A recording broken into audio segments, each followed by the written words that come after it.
At the turning of every year, IDC publishes dozens of reports that feature predictions about the coming 5 years, and we call these futurescapes.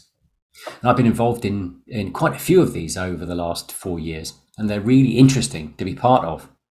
But this week's video is not like those reports. I'm not going to make any formal predictions about what I think is going to happen in 2023 or beyond. Instead, I'm going to share with you a handful of themes that I keep seeing and that I think are going to shape how successful vendors and buyers are going to behave in 2023, specifically relating to the topics that my team covers. That's data, analytics, automation, and AI. I've got 3 main themes to share with you. None of them are anything to do with ChatGPT or any other generative AI system. I'm sorry about that. The first theme is skills gaps.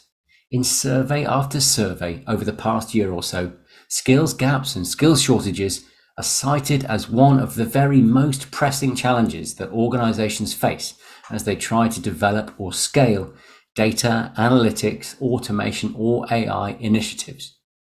Part of the challenge here is that these markets are all very fragmented technology-wise, and there's a lot of proprietary tools and platforms in play, as well as some domains that require deep technology chops to really succeed in. All of this means that communities of skilled people are difficult to scale, even for large multinational enterprises and systems integrators. The second theme is cloud flips.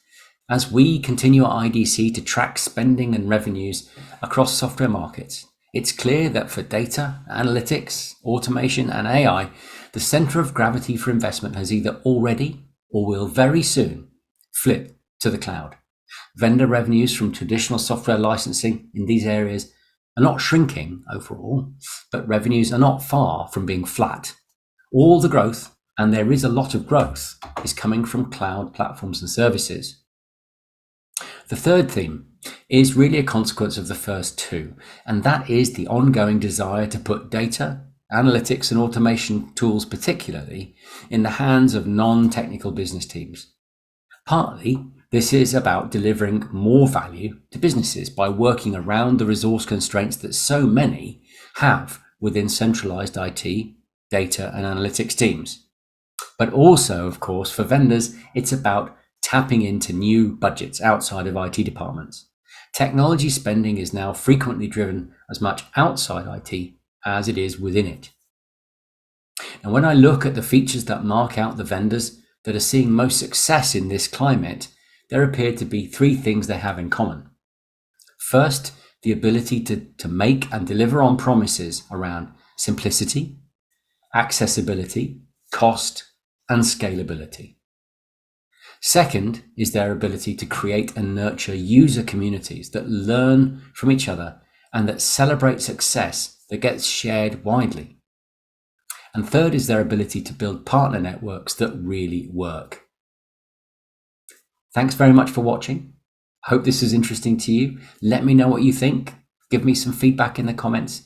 And if you enjoyed this, please do the usual things: like, share, subscribe, and I will see you again very soon. Take care.